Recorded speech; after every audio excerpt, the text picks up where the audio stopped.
choisi d'aborder une question qui nous concerne tous, qui est celui des enjeux climatiques et quelles sont les réponses que le monde immobilier peut apporter à ces enjeux climatiques. Alors pourquoi cette, thématique? Pourquoi ce choix? Parce qu'aujourd'hui, nous ne pouvons plus fermer les yeux. Avec un réchauffement moyen d'au minimum 1,5 degré, il faut s'attendre à de graves répercussions pour l'homme et la diversité des espèces. Et notamment en Suisse, parce qu'en tant que pays alpin, il faut en être conscient, la Suisse est particulièrement affectée par les changements climatiques, car les températures y augmentent 2 fois plus que la moyenne. Le Conseil fédéral s'est d'ailleurs emparé du sujet et a décidé que la Suisse devra ramener à zéro net ses émissions de gaz à effet de serre d'ici 2050. Donc surmonter les défis climatiques passe par la mobilisation de tous et implique aujourd'hui des décisions compatibles avec la situation de demain. Nous sommes déjà en 2021 et il nous faut aujourd'hui apporter des solutions pour 2030. Et nous, acteurs de l'immobilier, à partir du moment où nous construisons, nous imaginons le monde de demain, nous jouons un rôle essentiel pour limiter les impacts climatiques. Quels sont les enjeux auxquels nous faisons face? Comment nous mobilisons-nous? Quelles réponses concrètes sont ou devront être apportées? Ce sont toutes ces questions que nous vous proposons d'aborder aujourd'hui et j'ai le plaisir d'accueillir, alors non pas autour de la table, mais autour de l'écran, Ariane Wunmer, urbaniste cantonale pour l'État de Genève, Pierre Jacot, CEO d'Edmond Rothschild Real Estate, également président du SVIT Romandie, François Pitty, directeur de la direction prospective et marketing stratégique de Bouygues Construction, et donc moi-même qui suis directrice du développement immobilier à Genève chez Losinger Marazzi. Ce que je vous propose, c'est de passer tout de suite la parole à François Pitty, qui va essayer de répondre à cette première question. Quels sont nos enjeux, les enjeux auxquels nous devons faire face, et comment la communauté internationale se mobilise sur le sujet? Oui, bonjour à tous. Merci Sophie. Heureux d'être parmi vous pour décrire quelques enjeux liés effectivement et contexte à ces défis climatiques et aussi au sens large de résilience. Et je voulais commencer ce propos introductif par cette planche qui montre un certain nombre d'éléments qui touchent évidemment au climat, mais également à la biodiversité, aux ressources au sens large, avec un point qui est frappant, c'est au-delà des chiffres, c'est l'accélération.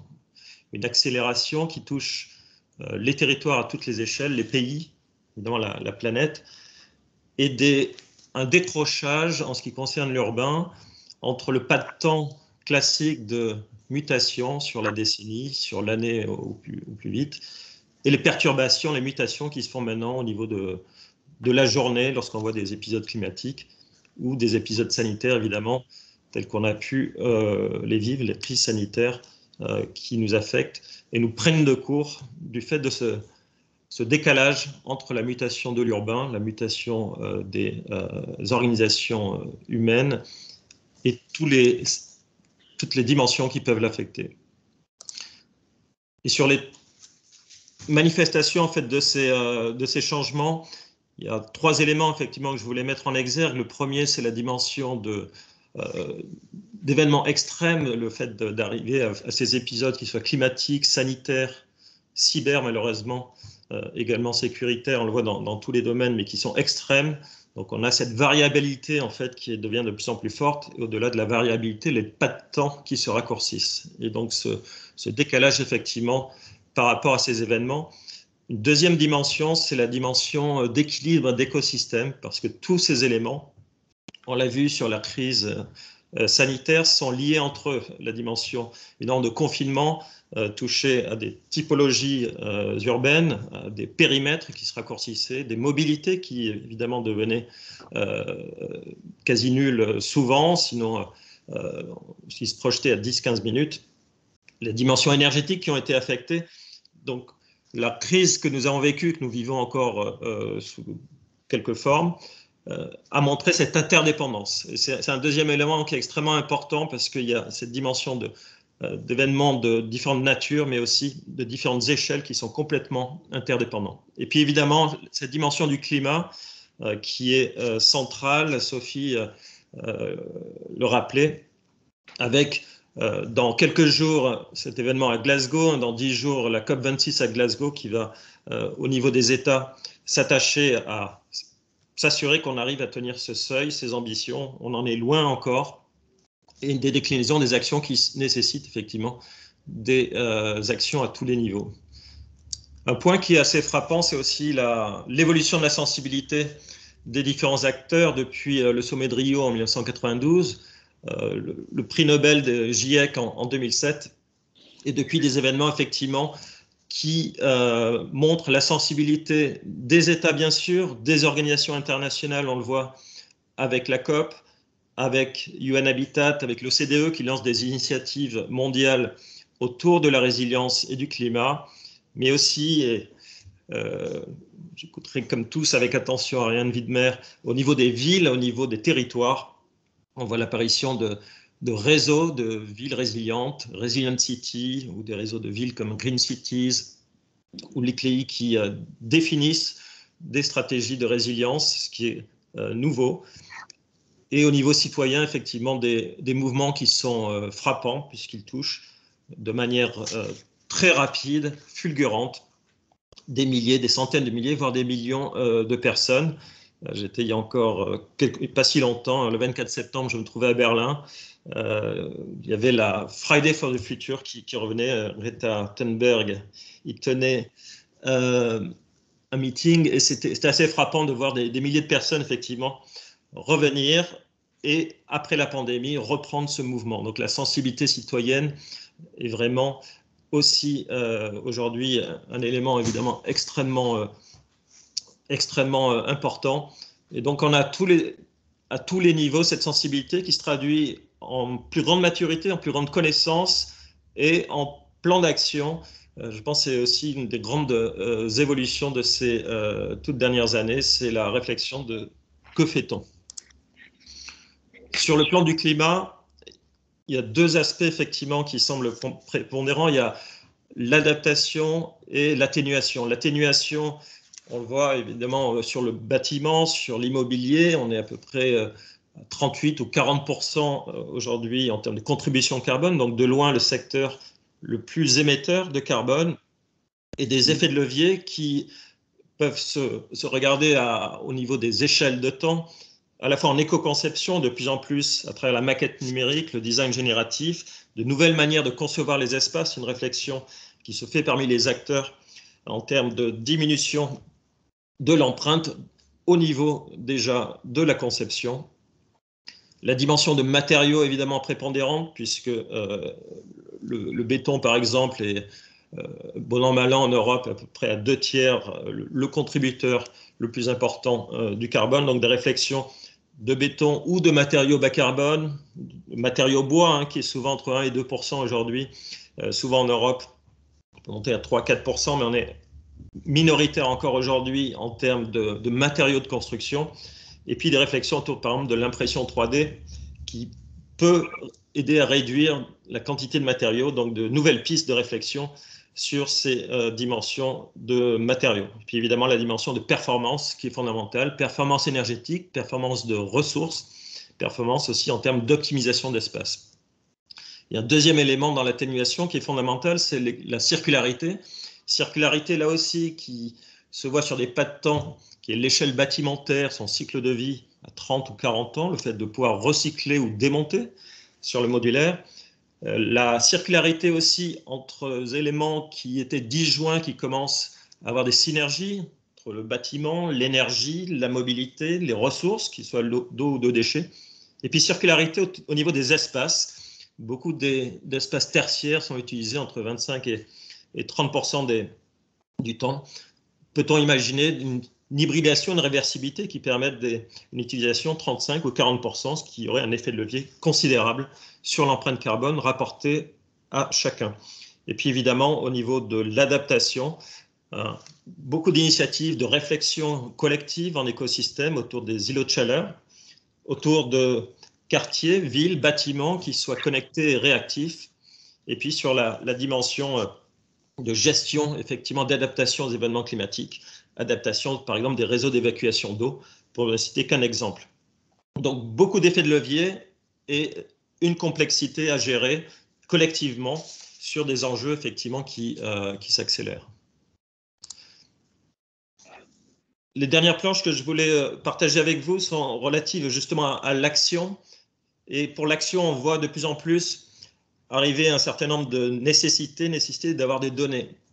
Et ça peut paraître simple, mais une grande difficulté aujourd'hui, c'est effectivement pour contrer, pour mesurer, pour faire cette éco-conception, ces matériaux, cette performance, quelles que soient les échelles, du bâtiment au territoire, cette nécessité de comprendre où nous sommes, ce que nous pouvons faire et comment le faire perdurer. Et donc, ce qui est montré ici à l'écran, c'est un outil développé par la Banque mondiale au niveau donc, planétaire sur les aléas naturels et se mettent en place à tous les niveaux un certain nombre de plateformes avec des données qui sont encore très peu structurées. Donc là aussi, un défi collectif, mais aussi beaucoup de place pour une amélioration collective en termes d'avoir tout simplement les données et d'avoir des données normatives qui se parlent entre elles, qui peuvent communiquer de manière à être exploitées. Ce qui m'amène à un sujet qui est effectivement l'exploitation des données en vue de l'action, qui est vraiment un des très grands sujets actuels. On voit ici un exemple pour l'ICLEI d'outils méthodologiques utilisant ces données pour permettre aux collectivités, aux acteurs, aux parties prenantes de définir des plans d'action, de résilience, d'action en termes de plan climat à toutes les échelles par rapport à un contexte et des données effectivement environnementales, des données sociales, économiques, démographiques, dans une certaine zone géographique. Et donc ces outils, notamment méthodologiques, sont fondamentaux parce que ce sont eux qui vont permettre l'action sur notre écosystème local par rapport à tous ces différents enjeux. Donc là, un gros sujet que l'on voit au niveau du UN Habitat décliné dans un certain nombre de métropoles, au niveau de l'OCDE, au niveau des villes, au niveau des organisations, arriver à avoir ces plateformes de recueil, d'utilisation de données pour l'action. Et ce sera ma dernière planche sur l'action. Ici, un schéma, il y en a un certain nombre d'autres, par le CEREMA, qui montre pour la résilience effectivement un processus d'action. Et ce que j'ai trouvé intéressant, c'était la dimension de l'image de la roue, de la continuité et de l'itération, en se disant que l'action n'est jamais définitive. Il y a toujours cette continuité qui est nécessaire, en commençant par la gouvernance. Alors, en Suisse, effectivement, on est dans un pays pour lequel la gouvernance est effectivement au cœur des consultations, l'implication citoyenne qui est effectivement extrêmement nécessaire pour une action qui doit être collective et écosystémique. Cette dimension de veille qui est extrêmement importante au niveau climatique, au niveau énergétique, au niveau de la conception, c'est de se dire comment les bâtiments peuvent évoluer en termes d'usage, en termes de consommation, 3, 5, 10 ans, dans 3, 5 ou 10 ans, et revenir ensuite à un plan d'action. Et puis la dimension effectivement d'action à l'aune de cette projection, en se disant quels sont les niveaux d'adaptation, les niveaux de sobriété qui sont nécessaires pour arriver aux objectifs dont nous parlions, aux différents objectifs pour arriver à cette adaptation et à cette atténuation au niveau du climat. Et puis le dernier sujet en fait que l'on oublie parfois, qui est essentiel, c'est la continuité. C'est de se dire qu'effectivement, il y a une évolution et que le bâtiment, le quartier, la ville, dans 2 ou 3 ans, seront différents de la ville aujourd'hui. Et donc cette continuité, le fait de remettre en question ce cycle et de se reposer la question à nouveau de cette projection à 3, 5 ou 10 ans, de cette projection des usages, de cette projection des consommations, de ce que l'on veut, mais de ce que l'on constate également en termes d'attente, suppose d'avoir cette itération, d'où effectivement de revenir encore à cette gouvernance, à l'implication citoyenne écosystémique. Donc je terminerai effectivement la présentation sur cette roue de l'action, et cette nécessité effectivement d'arriver à s'inscrire dans une continuité, cette continuité collective pour répondre aux défis climatiques. Je vous remercie. Merci beaucoup François. On va du coup passer la main, essayer de descendre au niveau, à l'échelle du canton. Et donc effectivement, c'est Ariane Widmer, Madame Widmer, donc qui nous présente effectivement comment le canton se positionne par rapport à ces enjeux climatiques et quelles sont les réponses apportées par le canton. Je vous laisse peut-être juste mettre votre micro en route. Ce sera mieux avec le micro aussi. Voilà, très bien. Merci beaucoup de me donner la parole sur cette question qui effectivement est d'un enjeu particulier aussi et je crois qu'il est en train de secouer pas seulement le département du territoire, mais quelque part qui met en branle, je dirais, l'ensemble des politiques publiques du canton de Genève. Donc, la question que vous m'avez posée, finalement, puisqu'on cherche des leviers d'action, c'est comment le territoire et l'organisation des activités sur le territoire peuvent contribuer à infléchir, disons, ou agir sur le changement climatique. Et c'est ce que je vais essayer de vous présenter. Donc, peut-être pour démarrer aussi, ça a déjà été dit. Mais effectivement, donc on se retrouve face à ce changement climatique qui nous amène des hausses de température qui ont d'énormes conséquences, je dirais, sur tout le cycle et tous les écosystèmes et qui effectivement, ça a été dit aussi, créent in fine des problématiques liées de nouveau aux hommes et à leur environnement, des migrations, des guerres, des instabilités. Donc, un besoin d'action qui est clair et un besoin d'action en fait qui doit venir le plus rapidement possible, un virage à prendre. J'ai avancé. Donc, Monsieur Pitti l'a dit aussi. Donc, l'enjeu est là, je crois que l'activité humaine qui se déroule sur le territoire, en fait, d'infléchir ou de réorganiser, disons, ces activités humaines permet d'un côté d'atténuer peut-être les effets de ce changement climatique, mais doit aussi, en fait, nous aider quelque part à nous protéger.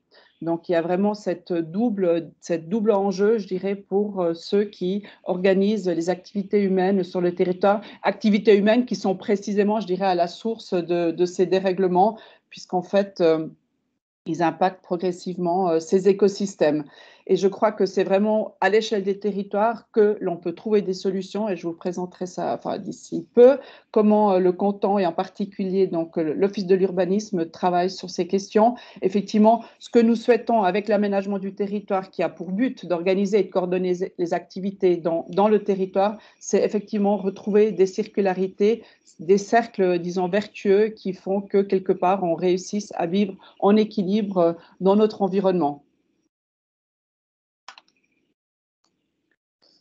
Donc l'enjeu, c'est clair, c'est être capable de réduire les gaz à effet de serre qui sont effectivement dus à notre activité humaine et qui font que la nature aujourd'hui n'est plus en mesure d'absorber les conséquences de nos activités et qui se trouvent finalement à l'origine même de ce dérèglement climatique. Donc ce que nous faisons, je dirais, en travaillant sur le territoire, c'est travailler quelque part sur la manière dont les activités humaines, en tout cas pour partie, s'organisent spatialement. Donc l'enjeu, ça a aussi déjà été dit, j'utilise cette slide en fait qui nous montre cette ambition de l'atteinte ou de la réduction des émissions de gaz à effet de serre qui doivent être divisées par 10 à un horizon 2050. On a une étape intermédiaire qui est l'horizon 2030 que le canton s'est fixé en accord avec aussi les accords de Paris. Donc, quelque part, ce que nous devons faire, c'est effectivement être capable de trouver un chemin qui a été un chemin probablement un peu abrupt, pas très simple, mais que je pense que nous sommes en mesure de faire pour finalement entrer dans une autre normalité qui sera celle qui devrait s'installer à partir de 2030 et qu'on devra trouver en 2050. Donc peut-être la première chose à bien comprendre, c'est que le canton a mis en place finalement un cadre d'action global par l'intermédiaire de son plan climat cantonal, qui est donc un plan climat de deuxième génération, qui a donc un plan avec des ambitions renforcées et qui finalement guide les différentes politiques publiques. On voit ici sur cette slide en fait les 7 axes stratégiques à partir duquel en fait il décline en fait toute une série d'actions. J'ai mis en exergue l'aménagement du territoire puisque c'est de ce domaine-là en particulier que je vais parler, mais il est évident que ce domaine-là interagit d'abord avec la mobilité, enfin il ne peut pas être pensé sans la mobilité. Il a aussi des interactions fortes avec des questions de biodiversité, d'espace naturel, mais aussi avec la question des acteurs, directement ou indirectement avec la santé, les biens de consommation lorsqu'on parle de zones agricoles, par exemple. Et ensuite, il y a effectivement le bâtiment et la gestion de l'énergie qui, elle, en tout cas la planification de la distribution d'énergie, clairement, fait partie aussi de l'aménagement du territoire. Si ce n'est que l'aménagement du territoire est toujours dans cet axe finalement de spatialisation et d'organisation des activités. Donc, ce plan climat nous donne un cadre aujourd'hui d'action qui est un cadre large où chacun a son rôle à jouer, mais on sait qu'on joue quelque part dans un grand collectif. Donc, je l'ai dit aussi en introduction, l'aménagement du territoire permet de donner des réponses, disons, territoriale, si j'ose dire, à la question, aux enjeux du changement climatique. Et ce qui est important de comprendre, et ça peut-être aussi à voir avec les horizons finalement de ces mesures, horizons de mise en œuvre de ces mesures.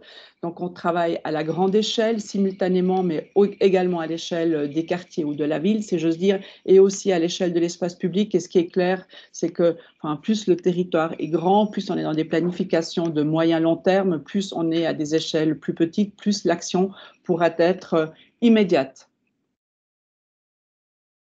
Donc, je vous présente ici, disons, quelques principes fondamentaux avec lesquels nous cherchons à trouver des réponses territoriales, comme je disais tout à l'heure. Et la première, finalement, réside dans la grande organisation, si j'ose dire, du territoire, de nos activités, et en particulier de nos activités en ville, si j'ose dire. Je vais commencer par ça.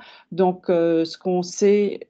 Et disons, ce virage de la densification, du développement vers l'intérieur, il a été pris il y a déjà quelques années et il est dans le canton de Genève plus réel probablement qu'ailleurs encore puisqu'on a un territoire extrêmement limité. Donc aujourd'hui, ce qu'on sait, c'est que le développement, nous partons du principe que la croissance continue, que nous devons être capables d'offrir des potentiels d'accueil, se fera et se fait vers l'intérieur. Ce qui signifie qu'on travaille et donc on doit composer avec ce qui est déjà là présent.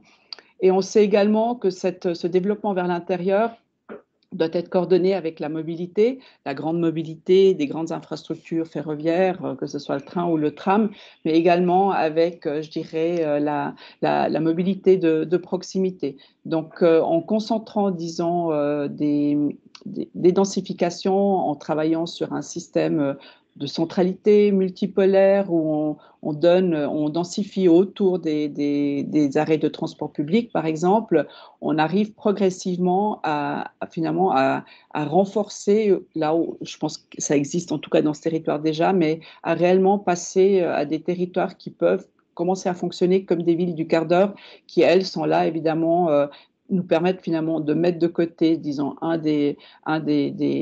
la voiture individuelle, qui est un des problèmes, je dirais, dans la production du CO2, pour effectivement offrir une organisation ou des proximités par des centralités mixtes, intensifiées dans leurs usages et qui permettent finalement d'autres modes de vie, effectivement. Ensuite, je dirais dans cette organisation, donc là j'ai parlé du bâti, il y a aussi, disons, le non bâti, c'est j'ose dire l'espace naturel, l'espace agricole. Et là, je crois aussi que ce que nous faisons dans nos travaux avec le plan directeur cantonal actuel et avec celui que dont nous sommes en train de lancer la révision, c'est effectivement aussi de rendre possible des proximités en termes de production de nourriture par des agricultures qui peuvent se faire de manière complètement locale. Le deuxième principe sur lequel j'aimerais insister, c'est le fait que la nature doit exister dans les espaces naturels évidemment, mais que ce qui est clair aussi, et ça peut être aussi pour la protection des habitants, cette nature, elle doit elle doit rentrer jusqu'au cœur des villes. Donc, on est aujourd'hui tenu de trouver vraiment des solutions pour renforcer l'infrastructure écologique. Je parle de grandes pénétrantes de verdure. Il s'agit d'augmenter les surfaces perméables en ville. On peut dégrapper et on doit dégrapper de l'asphalte. On peut refaire des places en gravier, qui n'étaient pas appréciées notamment par ceux qui devaient les balayer, les nettoyer. Enfin, aujourd'hui, disons, la question de l'îlot de chaleur, des îlots de chaleur nous offre, disons, des potentiels nouveaux pour, je crois, amener de vraies qualités aussi dans l'espace urbain et souvent dans l'espace urbain qui est dense. Donc, il nous faut des espaces publics de qualité. Il nous faut aussi, dans les quartiers, de la pleine terre. Donc, les jardins sur dalles, je crois qu'il faut, j'espère que c'est, pour ainsi dire, terminé. On doit être capable de maintenir les écosystèmes des sols, c'est-à-dire même une zone villa qui se densifie et qui se densifie souvent aussi dans les sous-sols, devient extrêmement perturbateur de l'écosystème des sols. Les zones ne s'écoulent pas correctement, la biodiversité est entravée. Donc là, il y a vraiment aussi un champ d'action que nous investissons. Ensuite, toujours sur la question de l'espace public, il y a évidemment l'arborisation, il y a des espaces, des places qui doivent justement permettre de lutter contre les îlots de chaleur parce qu'elles sont plus vertes et aussi peut-être offrir dans une ville qui deviendra plus dense, plus intense, plus animée. Je crois qu'on doit, et c'est ce qu'on essaye de faire, penser à offrir des îlots de calme. Enfin, le dernier paramètre, ou dernier principe que j'aimerais évoquer ici, c'est celui de la gouvernance et de la participation. Donc, ce qui est certain, c'est que la mise en place de ces mesures, si j'ose dire, et surtout la vitesse avec laquelle ces mesures peuvent être réalisées, dépendra de combien, je dirais, qu'on est collectivement capable, d'une part, de les porter, mais aussi de les accueillir, de les vouloir. Donc, je dirais impliquer fortement les acteurs du terrain, que ce soit les communes, que ce soit les habitants, la société civile ou les partenaires, disons les développeurs. Je crois que c'est c'est indispensable pour pouvoir avancer rapidement pour atteindre nos objectifs. Je crois que cette gouvernance et avec une participation forte, un autre avantage, c'est de créer des appartenances, donc d'impliquer les gens aussi dans leur collectif par rapport à leur environnement proche qui doit répondre à leurs besoins, qui doit aussi à ce moment, qui permet ainsi peut-être aussi d'offrir des qualités supplémentaires qui eux aussi auront une incidence sur les besoins en déplacement. Donc, quelque part, toujours penser au collectif, aux besoins et aux usages en fait dont le collectif a besoin pour qu'il puisse se sentir bien dans son environnement. Et enfin, je le disais, composer avec l'existant. Donc évidemment, je pense ici aux gens, mais je pense aussi davantage, je pense aussi ici à des questions peut-être patrimoniales, naturelles ou bâties. Et enfin, là, je glisse peut-être plutôt dans le sujet de la construction, mais aussi être capable de davantage réutiliser des structures qui sont en place et qui peuvent être réinvesties, réutilisées, régénérées différemment. Voilà ce que j'avais envie de vous dire. Donc, l'aménagement du territoire ou l'action du canton dans sa dimension territoriale est un levier d'action que le canton cherche à utiliser, disons, le plus puissamment possible dans les actions qui sont les nôtres aujourd'hui au sein de nos services. Merci beaucoup, Madame Widmer. Ça nous importait aussi ce matin de donner la parole à un investisseur qui justement gère aujourd'hui plusieurs immeubles et puis savoir quelle était sa réponse par rapport aux bâtis existants et aux immeubles dont il était propriétaire. Pierre, je te laisse la parole. Merci. Donc, ce matin, je vais essayer de jouer le rôle d'un acteur qui est à mi-chemin entre le monde de la finance et le monde de l'immobilier. On sait que l'immobilier est un secteur qui consomme beaucoup de capital. Si on élargit le sujet à la finance en général, on lit beaucoup de choses en ce moment sur la finance verte et sur la manière dont la finance peut avoir un impact sur la gestion de ces aspects climatiques.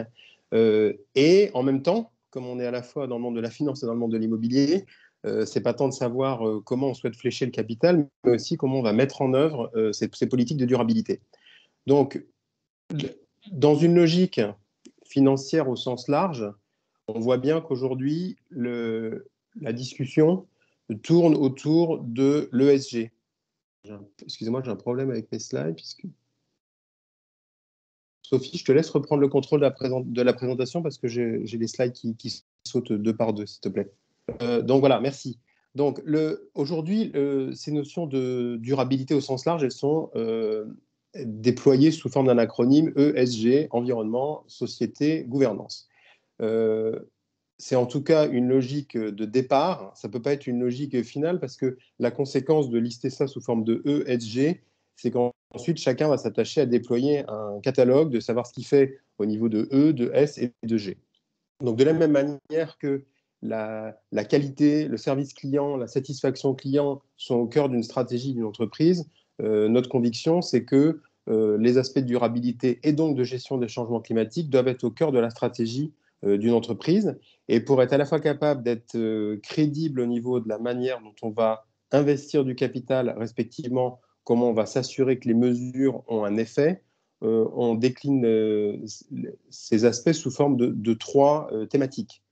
La première, c'est la durabilité du parc existant. Ça a déjà été évoqué par Madame Widmer, je vais revenir dessus.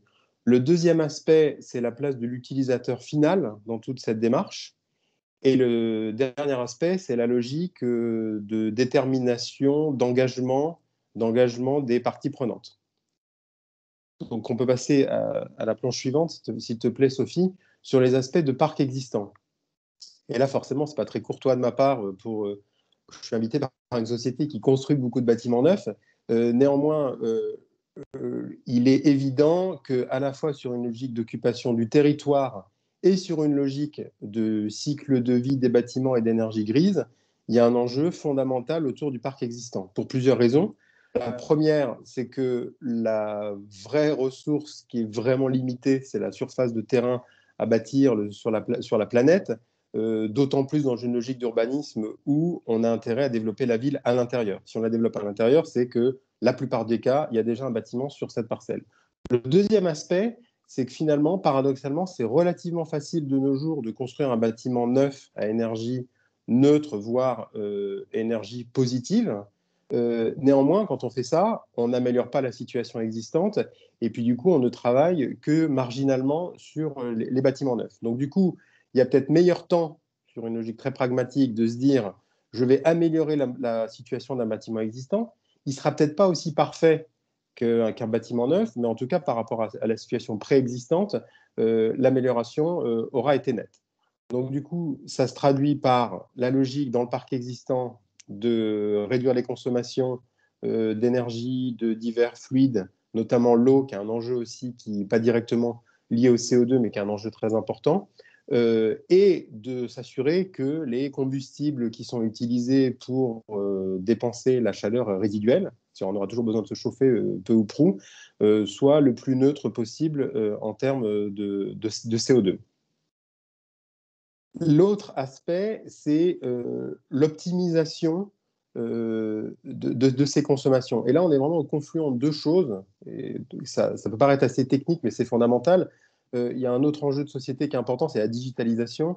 Et ma conviction, c'est qu'il faut au maximum se servir de la digitalisation des immeubles pour contribuer aux réductions des émissions de CO2. Et ensuite, de manière comptable ou scientifique, toute évolution, tout objectif ne vaut que s'il est atteignable, s'il est mesurable, et surtout si, au fur et à mesure des années, on s'assure de la réalité des choses. Est-ce que les mesures qui ont été envisagées permettent effectivement d'atteindre les objectifs fixés? Et donc, on est vraiment dans une période, quel que soit le domaine économique, où on fixe beaucoup d'objectifs. C'est moins glamour ensuite de comptabiliser tout ça comme on ferait de la comptabilité d'une société, mais en tout cas, de mon point de vue, la mesure des dispositions qui sont prises est hyper importante. Elle est tellement importante que on est quand même au début d'un cycle, tout n'est pas une science exacte et parfois il y a des objectifs qui sont fixés ou des mesures qui sont entreprises qui ne portent pas les bons fruits. Il est important de pouvoir les piloter en termes de gouvernance et d'efficacité. Donc ça, c'est la thématique du parc existant. Si on passe au point suivant, qui est l'utilisateur final. Pour moi, c'est ça revient à tous les étages. D'un point de vue purement mercantile, il est logique qu'un propriétaire d'immeuble s'assure que son locataire est satisfait, s'assure que ses loyers sont abordables, s'assure qu'il n'y a pas de locaux vacants. Donc, le fait que l'utilisateur final soit attiré par un bâtiment, c'est enfoncer une porte ouverte. Donc, si on part de ce principe-là, on a tout intérêt, acteurs de l'investissement immobilier, à ce que les mesures qui sont envisagées dans le but de réduire l'impact du changement climatique soient concomitantes et soient concordantes avec l'aspiration des utilisateurs. Donc, OK, certains utilisateurs sont prêts à manifester avec Greta Thunberg et sont complètement investis sur cette logique de changement climatique. Le sont-ils sur leur acte au quotidien? Ça reste encore à prouver. Mais ce qui est important, et ça n'aura de l'effet que si la majorité, pour ne pas dire la totalité de la population est engagée et le traduit par des actes au jour le jour. Donc on est à la confluence du fait que le propriétaire de l'immeuble doit s'assurer que son bâtiment est attractif et doit s'assurer que l'impact de son activité va être la plus neutre possible en termes climatiques, mais il doit s'assurer que dans le même temps, c'est concomitant avec la volonté des utilisateurs finaux. Et cette thématique, elle déborde même jusqu'à un aspect qui est plus social ou sociétal. C'est de notoriété publique que les grandes métropoles sont confrontées à un problème que les loyers sont de moins en moins abordables, où il est difficile de loger la majorité de la population. Donc, quel est l'effet? La population va vivre de plus en plus loin. Pas de chance, puisqu'on a dit à l'instant qu'on avait intérêt à développer la ville sur elle-même. Donc, il y a un moment, pour être capable de développer la ville sur elle-même et de s'assurer que la base de la population peut se loger, les politiques de loyer abordables, il faudrait qu'elles ne soient pas juste des contraintes de politique publique, mais il faudrait que ça fasse partie de la stratégie des propriétaires immobiliers. Et évidemment, main dans la main avec les autorités publiques pour être capable de couvrir la totalité de la population. Donc on voit que cet aspect des utilisateurs finaux, il embrasse des aspects très business. Je m'assure que mon bâtiment est rentable, mais il ne peut pas se dissocier d'aspects de pratiques environnementales ou de pratiques visant à réduire l'impact de l'activité de l'homme, et tout autant avec un volet sociétal. Et du coup, sur ce point-là, on rejoint le dernier thème qui concerne la logique d'engagement et de participation. Pourquoi ça le rejoint? Parce que finalement, c'est comme la mise en place d'une stratégie, d'une entreprise ou des objectifs qu'on veut se fixer dans la vie.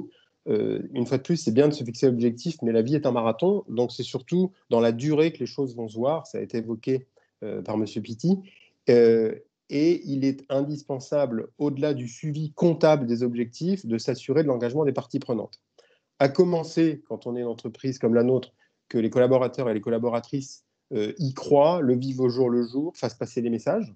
Okay, ça, c'est du management relativement direct, mais beaucoup plus important, et on revient sur les utilisateurs finaux, de s'assurer que quand un bâtiment a été bien conçu, bien rénové, que sur le papier, il a tout pour être relativement modeste en termes d'impact carbone, que les actes au jour le jour, et je pense principalement à tout ce qui tourne autour du chauffage, de la consommation d'eau, du traitement des déchets, de la manière dont la biodiversité est gérée à l'intérieur d'un ouvrage, et ben que tout ça se traduise dans les faits au jour le jour.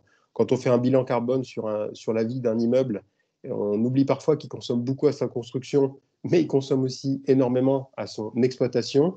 Et tout ça ne vaut que si le suivi de l'exploitation est cohérent avec ce qui aura été décidé au moment de la conception d'un bâtiment neuf, respectivement au moment de la rénovation d'un bâtiment existant. Donc, en synthèse, avec ces trois piliers, je pense que le premier pilier sur le parc existant, il adresse un sujet qui est technique, qui est relativement holistique sur le fait que l'enjeu est de s'assurer que le parc existant va être moins énergivore. Le deuxième pilier, il nous incite en tant que propriétaire, investisseur immobilier à ajouter une dimension de durabilité à la logique d'attractivité des immeubles en cohérence avec les utilisateurs finaux. Et le dernier, c'est un aspect purement opérationnel, mais qui a un levier énorme sur la durée, qui est l'aspect d'engagement des parties prenantes.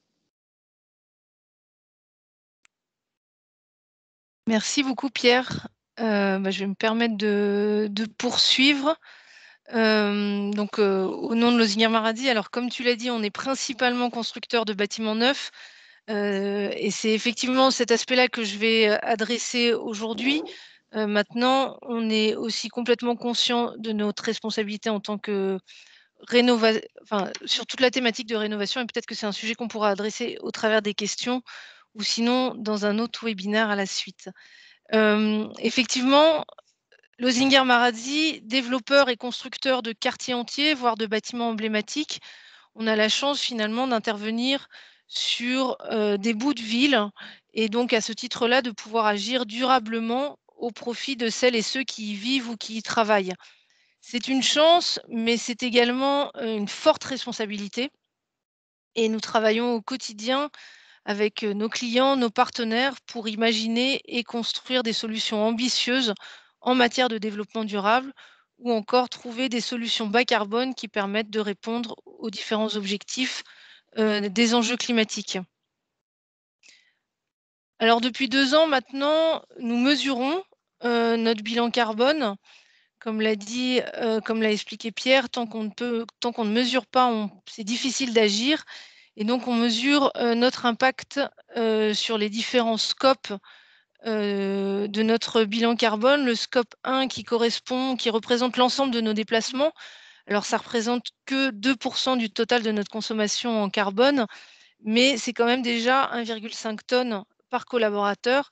Et quand on se voit les objectifs qui sont donnés pour 2050, où on doit se limiter à 1 tonne par habitant, on a du travail à faire là-dessus. Notre scope 2 qui correspond donc à l'énergie consommée sur nos chantiers et nos bureaux, en fait essentiellement sur nos chantiers, puisque c'est à peu près 90% de nos consommations en carbone sur ce scope. Et surtout, nous mesurons notre scope 3A qui est celui qui concerne l'achat des matières premières, les transports et les déchets de nos chantiers et qui à lui tout seul représente 85% de notre bilan carbone. Donc en 2019, pour Losinger Maradi en Suisse, notre consommation carbone s'est élevée à 83,5 000 tonnes au total.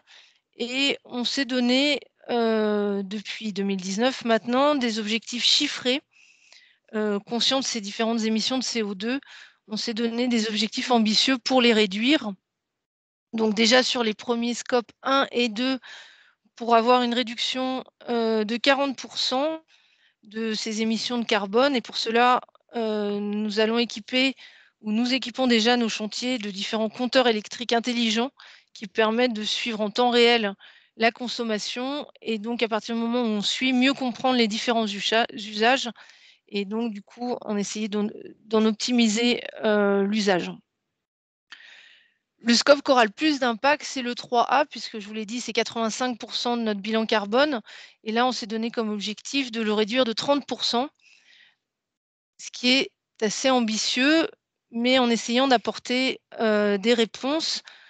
Alors, quoi faire pour réduire notre empreinte carbone sur cette thématique-là? Aujourd'hui, je ne pense pas qu'on puisse dire qu'il existe une seule solution, mais c'est bien un panel de solutions qui existe. Et on n'a pas la prétention de les connaître toutes, mais en revanche, on souhaite développer différentes solutions, essayer de prendre ce virage, de réduire notre consommation carbone. Et donc, on explore plusieurs voies et c'est ça que je vais essayer de vous présenter ce matin. Pierre Jacot l'a dit tout à l'heure, pour pouvoir optimiser, il faut déjà mesurer.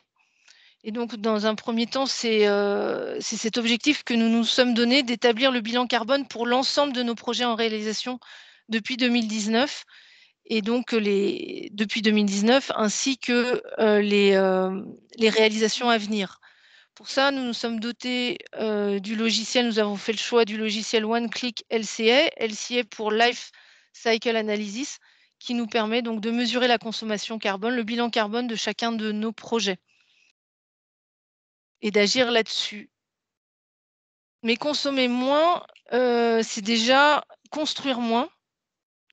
Alors certes, pour nous dont le métier est de construire, c'est un peu paradoxal, mais c'est vraiment un enjeu et un objectif qu'on s'est donné de chercher le plus tôt possible à optimiser nos conceptions pour supprimer toutes les surfaces inutiles, réduire les infrastructures enterrées notamment, ou encore améliorer les façades et les descentes de charge. Ça a été dit plus tôt, pour ça, on s'appuie sur des bases de données, sur la digitalisation, sur les maquettes numériques, le BIM, qu'on utilise maintenant sur pratiquement tous nos chantiers, qui permettent de nous donner des objectifs certes ambitieux, mais qu'on sait mesurer et qu'on sait rendre réalistes. Et ça nous permet de suivre ces indicateurs, de piloter ces indicateurs de consommation carbone tout au long du projet. Alors, consommer moins, c'est aussi consommer avec ce qu'on a déjà, avec les matériaux qui sont déjà présents sur les sites. Alors, je ne parlerai pas ici de rénovation, mais déjà de chercher à revaloriser au maximum sur chacun de nos sites les matériaux de démolition ou encore les déblais de terrassement. À l'image du projet de la caserne des Vernets dont on voit la photo en haut à gauche, qui a été donc entièrement démoli, ce bâtiment emblématique de Genève, et dont les bétons ont été traités de manière à être entièrement réutilisés dans les futurs logements. Concrètement, ce sont 20 000 tonnes de matériaux qui ne sont pas évacués du site et autant qui ne seront évidemment pas rapportés sur le site puisqu'utilisés directement dans les futures constructions. Nous cherchons également à mettre en œuvre des matériaux bas carbone. François en a parlé en introduction tout à l'heure avec l'usage du bois notamment qui est un des matériaux donc, qui consomme le moins de carbone. Aujourd'hui, moins de 2 % de nos projets sont construits en bois et nous avons l'objectif de monter ce pourcentage à presque 20 %. Donc constructeurs, certes avec du béton, mais aussi avec du bois. Et c'est pour ça notamment que nous avons signé aujourd'hui un accord avec Cree Building, qui a une licence de système de construction bois et qui nous permet donc de développer des projets bois sur la Suisse. Une autre piste, ce sont les ciments bas carbone que nous expérimentons sur plusieurs de nos projets ou encore, de manière un peu plus prospective, mais déjà en application sur un de nos projets à Berne, de l'utilisation de ciments qui permettent de capter du CO2.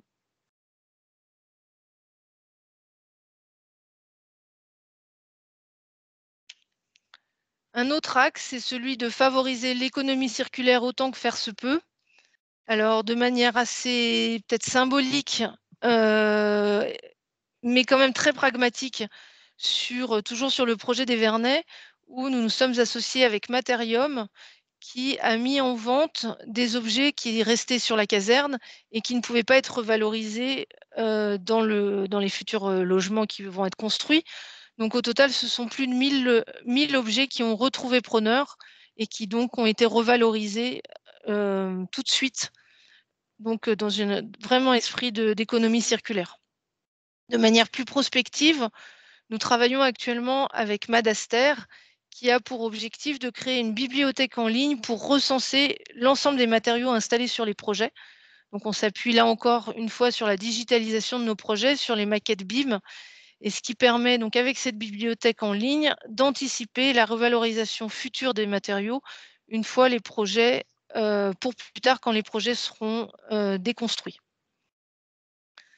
Alors je viens d'évoquer des solutions qui concernent le scope 3A, donc le scope que nous maîtrisons, mais le scope 3B qui est celui de l'énergie, de la consommation de carbone induite par la construction de nos bâtiments est tout aussi importante. Pierre l'a dit tout à l'heure, un bâtiment, c'est peut-être 2 ans de construction, mais c'est presque 90 ans d'exploitation et donc l'impact n'est évidemment pas le même. C'est pourquoi dans nos conceptions et réalisations, nous prenons en compte l'exploitation du bâtiment et nous travaillons avec nos clients pour réduire l'impact carbone de l'exploitation des bâtiments pendant toute la vie du bâtiment. Donc dès le début, nous proposons, nous réfléchissons, nous faisons les analyses nécessaires pour faire en sorte que le client investisse dans des matériaux plus durables qui nécessiteront moins de frais d'entretien et de renouvellement et en conséquence qui consommeront moins de carbone même si au départ ça nécessite un investissement supplémentaire. Nous sommes convaincus que sur toute la durée de vie du bâtiment, c'est un investissement qui est rentable, autant en termes économiques qu'en termes de consommation carbone. Nous développons aussi, ça a été évoqué tout à l'heure, l'importance de construire des bâtiments qui consomment moins. Et donc, nous développons des solutions énergétiques qui permettent de réduire la consommation de nos bâtiments, voire même de mettre en place des solutions d'autoconsommation. Et aujourd'hui, nous avons plusieurs projets sur lesquels nous avons mis en place des regroupements de consommation propres, donc qui permettent d'optimiser l'autoconsommation des bâtiments et consommer directement sur place l'énergie produite par les bâtiments. On développe également des contrats de performance énergétique où là, nous nous engageons en tant que constructeurs sur le long terme sur la consommation énergétique des bâtiments que nous réalisons.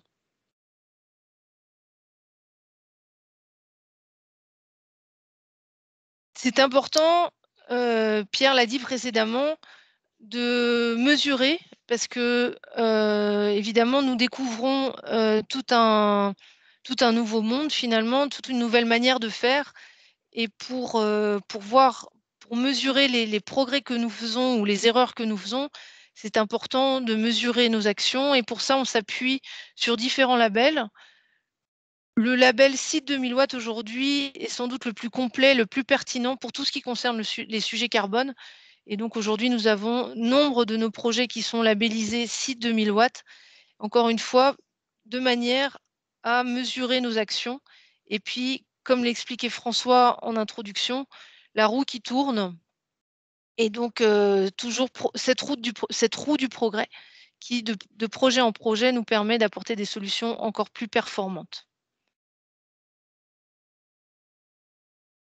Lozinger-Marazzi a pris ce virage de vouloir pouvoir proposer des solutions bas carbone, donc de s'engager dans un monde sans carbone à terme. Évidemment, ce n'est pas tout seul qu'on portera ces solutions et l'implication active à tous les niveaux est un facteur clé de succès. Je crois que l'implication des différents intervenants aujourd'hui autour de l'écran en est la preuve que tout le monde se sent concerné et donc s'implique pour ces nouvelles, sur ces sujets. Mais je crois qu'aussi le nombre de participants à notre webinaire ce matin, où je crois qu'on a atteint plus d'une centaine de personnes qui se sont connectées, montre l'importance du sujet et l'implication de tous pour qu'on ait ensemble des succès sur ces objectifs bas carbone. On arrive au terme de nos présentations. J'espère qu'il nous reste un petit peu de temps pour les questions. Peut-être que Anna, du coup, je te laisse la main. Oui, super. Alors, merci beaucoup à tous les quatre. Il y a eu des questions qui ont été posées en amont lors de l'inscription. Il y a des sujets qui ont été traités par vous. N'hésitez pas les autres si vous voulez plus de détails ou si vous voulez poser des questions en direct. On les prendra aussi. Je commence par une première question sur la pandémie qui a montré que le lieu de travail et d'habitation pouvaient assez facilement être réunis au sein d'un même espace pour une partie de la population, ce qui contribue à réduire une partie de la mobilité subie. Donc la question est, quel est à votre avis l'impact durable sur cette expérience d'hybridation d'usage, donc que ce soit sur l'urbanisme, sur le programme immobilier et sur la dynamique des prix? Peut-être François, quelque chose sur l'hybridation d'usage et ensuite… Oui, peut-être un commentaire rapide. Alors effectivement, ce que nous avons vécu collectivement depuis plus d'1 an et demi, je pense, est unique. Avec 4 milliards de personnes confinées il y a un peu plus d'1 an, des rayons d'action limités à 1 kilomètre, la ville à 15 minutes qu'évoquait Ariane Widmer, vécu là au quotidien. Et c'est vrai que ça a mis en exergue cette dimension d'occupation, de densité poussée à son paroxysme. Parce qu'aujourd'hui, si on regarde les taux d'occupation globale des bâtiments, on est bon an mal an 16 heures par jour par personne dans les logements, en Europe ou dans les pays OCDE. Par contre, sur le tertiaire, c'est 6 heures par jour par personne. Donc, taux d'occupation médian 25. Et donc là, une vraie réflexion maintenant que nous sortons de ce tunnel pandémique, de se dire, à l'aune de cette mobilité subie qui est en moyenne entre 1h30 et 2 heures, là aussi en Europe et dans les pays OCDE, quel est cet équilibre effectivement entre le présentiel, le distanciel, le numérique et ce qu'il permet en termes d'usage, et puis la densification qui a été évoquée par les intervenants, par Pierre Jacot et Ariane Widmer, cette densification qui doit se faire effectivement en ménageant le confort. Hein, Pierre Jacot l'a mis en exergue. C'est extrêmement important de trouver ces points d'équilibre. Donc je trouve que là, les semaines et les mois qui viennent vont sans doute être déterminants pour trouver cette optimisation entre les ressources et le confort. Je peux ajouter quelque chose, vraiment en complément de ce qui a été dit. Donc c'est vrai que le Covid et cette crise sanitaire a été pour beaucoup, une sorte de révélateur qui a montré des besoins, mais aussi des possibles. Et disons ce qui est ressorti aussi quelque part, c'est ce focus finalement sur le logement et l'environnement proche, peut-être d'ailleurs le quartier. Et puis quand on dit quartier, on est effectivement pas loin de la ville du quart d'heure. Donc on voit bien que au-delà de la question de savoir s'il faut encore des bureaux ou pas, ou combien, enfin, le quartier et dans la complexité du quartier, l'offre qu'il peut donner dans cette complexité a largement contribué au bien-être, je dirais, malgré cette situation de crise. L'autre chose et donc, pour moi, c'est vraiment un des angles d'attaque, si j'ose dire, lorsqu'on travaille la ville sur elle-même, c'est de vraiment, garder à l'œil, qu'est-ce qu'on peut offrir au-delà de la qualité du logement. Je crois qu'il est vraiment aussi une réponse à la densité, c'est-à-dire que le logement puisse vraiment, être là pour tout le monde, effectivement, comme ça a été dit, mais qu'aussi que le logement puisse être peut-être évoluer aussi vers des nouvelles formes qui correspondent davantage aux besoins des habitants de la ville d'aujourd'hui. Et puis, je dirais, là derrière, il y a une autre question pour moi qu'on aborde aussi, notamment maintenant au travers de la révision du plan directeur cantonal, qui est donc la base, je dirais, après pour le développement des plans de quartier notamment, c'est combien est-ce qu'on arrive à sortir encore davantage de cette logique du zoning pour avoir plus de mixité. Jusqu'à où est-ce qu'on arrive à introduire ces mixités? On voit bien qu'on n'aura pas de ville du quart d'heure s'il n'y a pas de la mixité. Et puis, donc ça, c'est un sujet qui nous intéresse énormément et qui est pour nous une vraie piste, je dirais, pour rendre la ville aussi plus vivante, plus intense, mais vraiment au bon sens du terme. Super. Alors, il y a plusieurs questions concernant la rentabilité des ouvrages qui peut être considérée soit à court terme, soit sur une vision plus large. Et par rapport aux solutions qui existent, solutions innovantes qui ont un impact environnemental positif, même si à l'achat, elles peuvent représenter un surcoût, comment on peut traiter ce sujet? Ça rejoint une question posée. Est-ce que vous considérez qu'il y a d'autres retours que financiers dans un projet immobilier? Par exemple, en satisfaisant les utilisateurs finaux. Alors, je vais prendre celle-là en termes d'investissement. Oui, effectivement, je pense que le fait d'analyser l'impact sur le prix de revient, c'est un faux problème. C'est comme si on voulait faire des logements haut de gamme en essayant de ne pas dépenser plus. Donc, en fait, c'est une question d'ambition et de valeur immobilière, j'entends. C'est déjà le cas depuis plusieurs années, mais aujourd'hui, c'est même plus une option. C'est-à-dire que l'économie qui serait faite par hypothèse de ne pas faire cet investissement supplémentaire se traduirait de toute manière à relativement court terme par une détérioration de la valeur. Donc, je pense que de la même manière que ça ne viendrait pas à l'idée de quelqu'un de se passer des normes de sécurité ou de ne pas avoir un standing qui est cohérent avec la population visée, je pense que l'intégration de tout ce qui a été dit aujourd'hui pour réduire l'impact carbone et l'impact sur le changement climatique fait partie d'un plan financier et ne doit pas juste être vu comme un surcoût. Okay. Question aussi qui vous est adressée, M. Jacot, et à vous, Mme Widmer, sur comment mieux intégrer la prise en compte dans les appels d'offres de la qualité environnementale des projets et la capacité des équipes à répondre à ces enjeux. Donc, sur cette mobilisation climatique, comment ça peut se traduire lors des appels d'offres?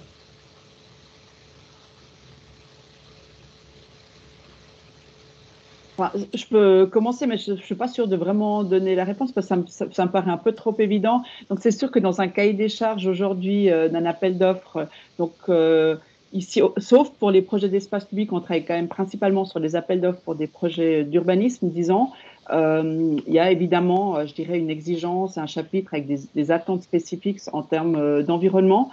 Par ailleurs, on travaille à l'Office de l'urbanisme aussi sur une charte une charte des quartiers, si j'ose dire, qui permet aussi d'analyser les dossiers en fonction des différents, des enjeux liés à l'environnement. Mais c'est peut-être, je suis pas sûre de vraiment répondre à la question, ou bien peut-être, Monsieur Jacot, que vous arrivez à compléter, parce que ma réponse me paraît un peu trop simple. Oui, parfois ce qui est simple est juste. Effectivement, je pense que, comme ça a été évoqué, étant donné qu'on est dans une phase de mise en place d'un certain nombre de principes, au début, le critère principal de jugement, il est relativement qualitatif. Quelles sont les intentions, quelles sont les expériences, mais comme tout ça est en train de se consolider en termes de mesures de données, au même titre qu'on fait de la comptabilité financière, je pense que, en tout cas, les acteurs de l'investissement sont en train maintenant de mettre en place des comptabilités d'indicateurs extra-financiers, les émissions de CO2, la dépense d'énergie par mètre carré, d'autres critères un peu plus qualitatifs. Et donc, je pense que pour répondre à la question sur les appels d'offres ou sur les engagements contractuels au sens large, ça va se traduire par des engagements chiffrés. Et la capacité ou pas de les atteindre, et de la même manière que dans un contrat d'entreprise, il peut y avoir des pénalités quand on ne respecte pas le délai, il pourrait y avoir des pénalités quand on n'atteint pas les objectifs qui ont été fixés sur ces critères extra-financiers. C'est un peu le sens de ce qui a été dit sur le contrat de performance énergétique, mais il faudrait que ce soit, enfin ça va venir à ce que ce soit appliqué de manière beaucoup plus large. Super. Je vois qu'elle retourne peut-être une autre question, une dernière question sur les labels, Sophie, que tu as abordé. Serait-il possible d'harmoniser les nombreux labels existants en Suisse? C'est vrai qu'on peut se perdre un peu. Je vais répondre à celle-là parce qu'elle me fait sourire dans le sens où en Suisse, on n'a déjà pas les mêmes labels que dans la plupart des pays du monde qui eux-mêmes, suivant qu'ils sont d'influence germanique, anglo-saxonne ou francophone, n'ont pas encore les mêmes. Donc malheureusement, c'est un peu une question comme les prises électriques. Mais j'entends dire que la Commission européenne veut qu'il n'y ait qu'une seule prise électrique de chargeur de téléphone d'ici 2025. Donc espérons que ce soit la même chose pour les labels. Ce serait effectivement intelligent que plus un système de mesure est universel, plus crédible il est et plus il est facile à être adopté. Après, peut-être, Pierre, pour répondre là-dessus, il ne faudrait pas non plus que, à vouloir uniformiser les labels, on uniformise par le bas et que donc on ait un label avec le plus petit dénominateur commun. La diversité des labels aujourd'hui, elle nous permet aussi de répondre à plusieurs enjeux de construction, plusieurs enjeux climatiques. Et puis aujourd'hui, on se rend bien compte que les réponses ne sont pas uniques. Donc, cette diversité des labels, elle apporte aussi la possibilité d'apporter des différentes réponses. Mais c'est vrai qu'une uniformisation au sein de l'Europe permettrait de comparer des choses comparables et de progresser tous ensemble.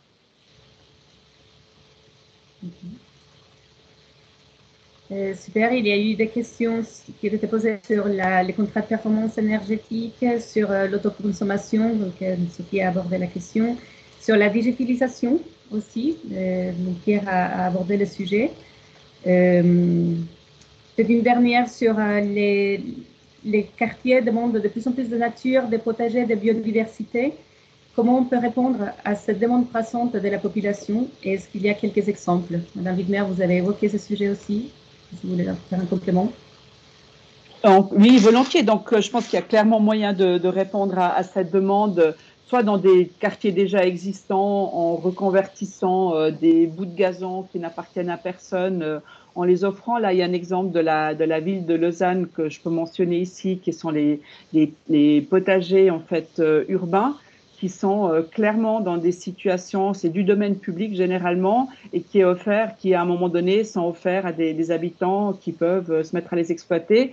Je dirais l'autre manière après dans les projets nouveaux, ces espaces appropriables par les habitants doivent être aujourd'hui planifiés pour moi et doivent venir, voilà. Donc c'est autant, je crois qu'ils font partie de ces espaces dont qui sont de l'extension du logement. Être bien dans son logement, ce n'est pas suffisant. Il faut que la ville, elle puisse effectivement offrir dans le prolongement du logement. Enfin, on parlait tout à l'heure du Covid, donc quelque part, je pensais là aux locaux communs qu'un immeuble doit être capable d'offrir, mais je crois qu'il doit aussi, dans son environnement proche, encore sur le domaine privé, aussi offrir des morceaux, des bouts de territoire verts, en l'occurrence, pour que les gens puissent, qui puissent être attribués, disons, à l'usage des habitants. Après, il y a l'autre échelle à laquelle il faut penser également, c'est la grande échelle des grandes trames qui, elles, effectivement, les couloirs de verdure, les pénétrantes de verdure. Et là, je pense que c'est clairement à la main publique, quelque part, de veiller à ce qu'elles continuent à exister ou à les réparer là où elles ont été, disons, peut-être coupées. Et donc, quelque part, là aussi, enfin, on doit, je dirais, la nature en ville, qu'on doit pouvoir offrir dans un environnement proche, je crois, à l'habitant.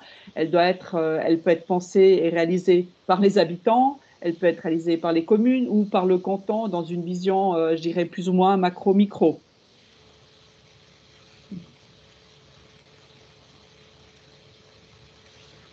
Merci.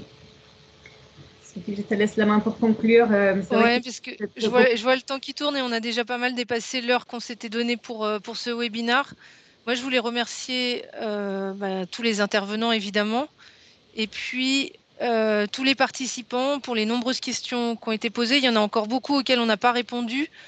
Ce que je vous propose, on vient de sortir aujourd'hui, et vous l'avez en primeur, un cahier de tendance sur la résilience, horizon pour des territoires durables. Donc, on est en plein dans cette problématique des enjeux climatiques. On vous met le lien à l'écran. C'est une manière de poursuivre la discussion et les échanges sur ce sujet, puisque vous y trouverez beaucoup de choses qu'on a dit ce matin, mais également d'autres perspectives avec des exemples un petit peu partout dans le monde de choses et d'initiatives qui sont prises. Évidemment, toute l'équipe de Losinger Maradi, on est à votre disposition pour poursuivre nos échanges plus en détail de manière plus concrète sur des projets en Suisse. Mais j'imagine que Pierre Jacot, Ariane Widmer et François Pitti le sont tout autant aussi pour continuer sur ces enjeux qui sont devant nous et qui sont d'une importance capitale comme on l'a vu ce matin pour nous tous. Merci encore. Et puis, comme il est l'heure de midi, bon appétit à tous. Merci beaucoup. Merci. Au revoir. Merci.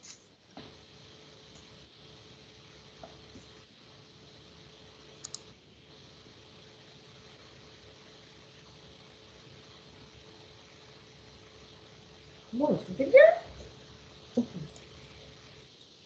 Attends, Sylvie.